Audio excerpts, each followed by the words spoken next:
What's up, punks? We're back with another vlog, another 2-5 session from Parx Casino here in Pennsylvania. In this one, early on, we get into some battles with one player at the table in particular. Let's hope our run good continues that we've had for the last few vlogs. But remember, the best way to get run good, hit that like button, hit that subscribe button. Really helps out the channel a lot, helps me get out to more of you, helps the algorithm know people are watching, helps get it out there to more grinders like you. So anyway, without further ado, let's get to some hands.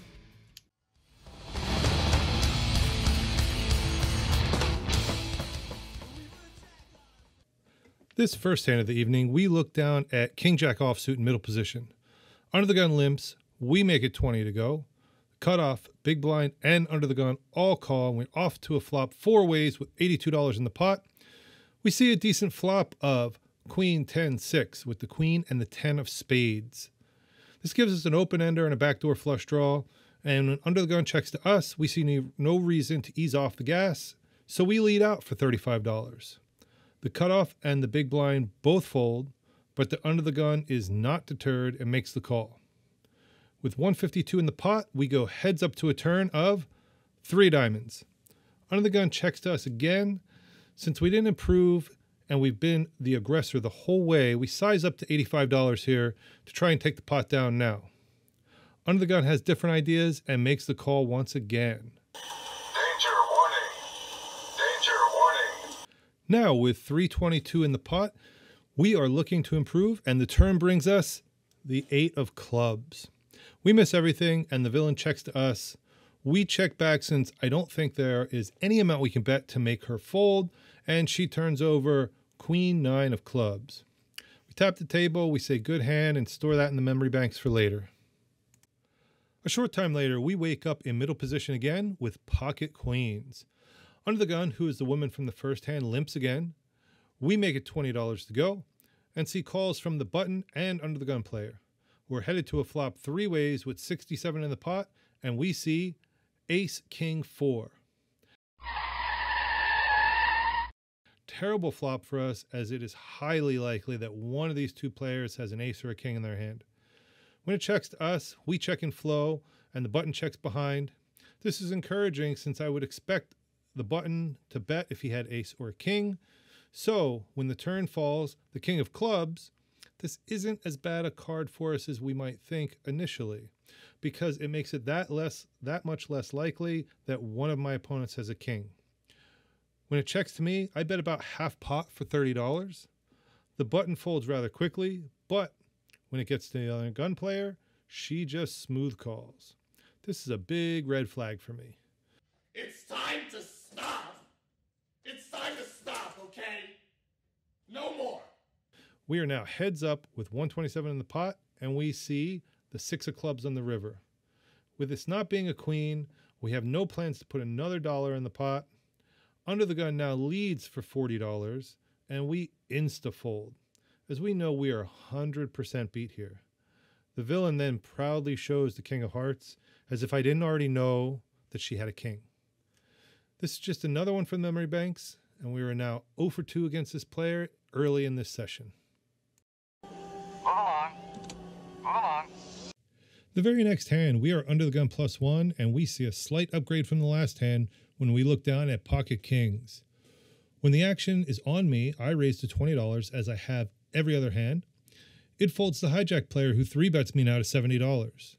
The player in the big blind, the same woman from the other 2 hands, cold calls the 70, which I find quite odd. When action's back on me, I start to think of what size I want to 4-bet. We are about 800 effective, and I decide I want to 4-bet to a size where we should be able to fold out queen through 9-9, and if we get 5-bet shoved, we know it's either ace or ace king. We eventually raise to $325. The hijack quickly folds, but to my shock, the big blind goes into the tank for a minute and then cold calls. So with 722 in the pot, we're heads up to a flop of King, Queen, 3. This is the perfect flop for us, as we have the current nuts, and to make everything better, the big blind leads into us for $400. What you talking about, Lou? We have an additional 78 above that. So we're always getting this in. We shove. She quickly calls for the additional $78. The run out comes 8 of spades, 3 of clubs. Now I table my hand and she quickly mucks. So while we are only 1 and 2 against this player, we were about 5 to 1 in chips win versus her. We get hopeful when she looks into her purse, but unfortunately she does not top up again. She gets a text from her ride and she is ready to leave, and she plays 1 or 2 more hands and we can't get the rest from her, but it was good to get that double up when it counted. A couple orbits later, we find ourselves in the LOJACK and we look down at pocket sixes. Under the gun raises to $20. Under the gun +1 and I both call. With 67 in the pot, we go to a flop 3 ways of King 8-5 with the king and 5 of diamonds. Not the best flop for us, but depending on the action, we might be able to continue. As expected, the under the gun player leads out for $45. When under the gun +1 folds, we decide that this is a perfect situation where if I call and I improve, I'm going to have a well-concealed set, or if it's a scare card, I could take the betting lead and try and push this player off of hand. With that plan, I call. The pot is now 157, and we are heads up to a turn of the 9 of clubs. Under the gun gives me the opportunity I was looking for when they check, so I put my plan into motion, and I fire out for $65. The villain obviously does not like this bet, but apparently likes folding even less, so they eventually call. With 287 in the pot, we see a river of the 10 of diamonds. When under the gun checks again, I saddle up for a quick ride to let's turn this hand into a bluff town and fire for 145. Apparently the villain does not want to take a ride with me and folds rather quickly, and we're able to pick up a decent pot here with our little sixes. A short time later, we are in the small blind and are dealt Queen 9 of clubs. Not too bad of a hand for a blind. Under the gun, middle position, cutoff and button all limp. I contemplate a squeeze here, but I don't think it'll get through as some of the limpers have been rather passive and sticky, so I just complete and the big blind checks. With $30 in the pot, we see a flop 6 ways of Jack 10-8 with the Jack 10 of diamonds. That's what I'm talking about. Okay, we just flopped the nuts. Now we need to figure out how can we get a max value from this hand. When the big blind checks to me, I check in flow so I can see if anybody else behind me would want to bet out. This is a successful check as the middle position player bets $25. When it folds back to me, I like to raise small here to test the waters and see how much I might be able to get out of them, and I raised to $80. Unfortunately for me, the middle position player must not have had too much because he folds rather quickly. Wrong, sir. Wrong. You get nothing. I think if I would have sized up a little smaller, maybe I could have gotten something out of him, but odds are he probably just had either a middle pair or even a low pair and didn't want to get tangled up with a pair or possibly a flush draw. A short time later, we find ourselves on the button with King-Queen offsuit. Middle position player raises to $20. Cutoff, big blind, and I all call. We go to a flop 4 ways with $82 in the pot, and we see King 8-5 with the king and the 8 of clubs. Pretty good for me, top pair, good kicker, backdoor club draw. When the big blind checks and the middle position player leads out for 25, cutoff folds, and action is on me. I could just call here, but I want to mix in some raises since I would be doing this with a lot of flush draws, and I make it $75. Big blind folds and the middle position player calls for the other 50. So heads up, with 232 in the pot, we see a 9 of clubs on the turn. Middle position player checks to me, and I continue the story and bet $80. Middle position isn't buying what I'm selling here and quickly folds. In hindsight, I think a check here might have been able to get a little bit more value on the river since I don't have much to worry about as I have the second nut club draw and top pair, and I'll just have to remember this next time. That's a scare card for him, but a good card for me, and if I just check there, I might be able to squeak out a little bit more value on the river. After being card dead for a couple orbits, we see ace-9 of spades in the cutoff, middle position and hijack limp, so I make it $20. The The button, big blind, and middle position player all call. With 82 in the pot, we see a flop four ways of king, 9, 6 with the king and the 9 of clubs. When the action checks to me, I lead out for $25 with second pair. The button and the big blind are undeterred and call. We're now three ways with 157 in the pot going to a turn of the ace of diamonds. This is a great card for me, as I should certainly have the best hand now, since ace king would likely have raised pre-flop and the flush didn't get there. So with two opponents still left in the hand, I decide to size up a bit, make them pay for their draws, and I bet $80. Both the button and the big blind quickly fold, and I take down another pot with little resistance. We go a couple of orbits until we see a hand that piques our interest in the 6-7 of spades. We're in the small blind. The cutoff raises to $20. The button, the hijack, and I all call to build a pot of $85. The flop comes off 10-9-7 rainbow. We have a pair and a gut shot to the ass end of the straight, so we decide to check and see what develops. When it checks around, we think we may actually be good here. 3 of spades on the turn really shouldn't change anything, so I take the lead and I bet out for $45, and only the cutoff calls. Since he was the pre-flop raiser, I don't put him on much of a hand since he didn't bet the flop, so I'm not too worried. With 175 in the pot, the river is 3 of clubs. If the last 3 didn't change anything, this one isn't likely to change anything either. So I lead out again for $55. The cutoff thinks for a minute and then calls, turning over the ace-10 offsuit. Really? I was actually a bit surprised at how passively he played this hand, since he gave me every opportunity to outdraw him, but unfortunately we couldn't get there and he takes down the pot. We go card dead for a couple orbits, and then I decide to mix it up when it's on me. With one limper from middle position, I raise the cutoff with 5-6 of clubs. I make the standard $20 raise, the middle position player calls, and we're off to a flop heads up with 47 in the pot. Flop comes off, queen 5-5. Wow, this is about as good a flop as I could get here.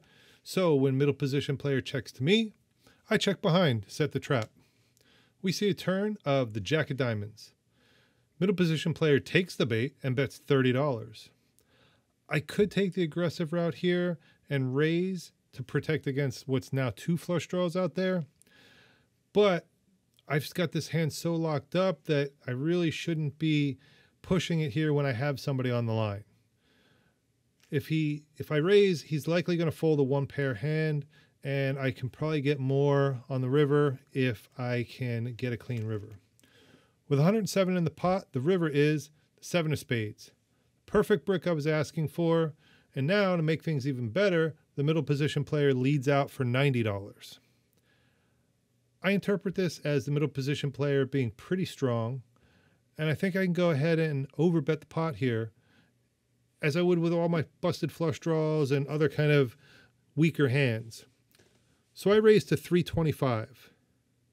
The villain was clearly surprised by this and goes into the tank.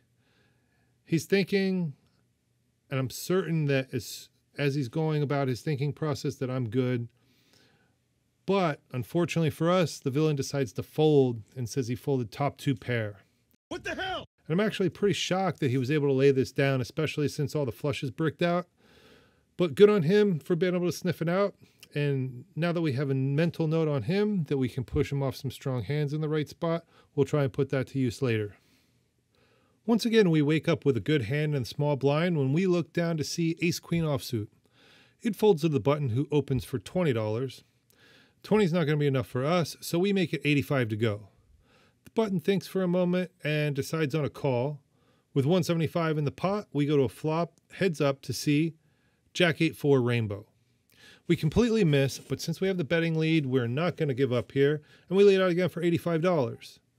The button doesn't think too long before calling. Now with 345 in the pot, we see a turn of the 2 of hearts. Another swing and a miss, but we're not going to be deterred, and we fire again for $85, hoping to get him off of a middle or low pair. This plan does not go as planned when the button calls again without hesitation. Now with 515 in the pot, we're in an 0-2 count when we get a fastball down the middle of the plate in the ace of diamonds.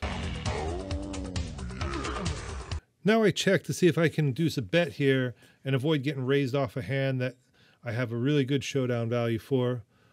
We're not put to that test though when the button checks back and turns over Jack Queen offsuit. We hit the home run with the last card, and we were able to dodge the queen that would have been the disaster card, and we would have taken ourselves to value 10 on that one. But we were able to hit that ace on the river and scoop a decent pot here. For the last hand we play this session, I'm again in the small blind and look down at pocket tens. A middle position player raises to $20. We contemplate a 3-bet here, but this player is new to the table and I don't have a read on him yet. He looks like a competent player, so I elect the passive route and call, and I'll reevaluate post-flop. With $45 in the pot, the flop is King 8-8 with the King and the 8 of diamonds. It's not a bad flop for me, but not a great one either. We check, and the middle position player quickly checks behind us. The turn is 4 of spades. This shouldn't change anything, so I decide to take a stab at the pot and bet $30. Middle position quickly calls, and we're off to a river with 104 in the pot, and that river is the King of Hearts. The flush draw bricked out, and the king pairing the board makes it much less likely that he has a king. With all that in mind, I bet small for $60. As soon as the middle position player calls, I know I must be beat and get the bad news when he tables pocket queens. Hell damn far. His line makes sense here. All in all, it could have been much worse for me if I would have gotten more aggressive with it, but I'll take the small loss on this one and wrap up for the night. All right, punks, we were into this session for $1,000. We were out for $20.39. That means we were $10.39 to the good side. Always good, run good continues. That's what we like to see. Anyway, make sure to hit that like and subscribe button. That's the best way to get run good for the channel. Anyway, we got a couple things in the works for the next couple weeks, so stay around. Hopefully we'll get some good vlogs out there for you, and we'll see you next time.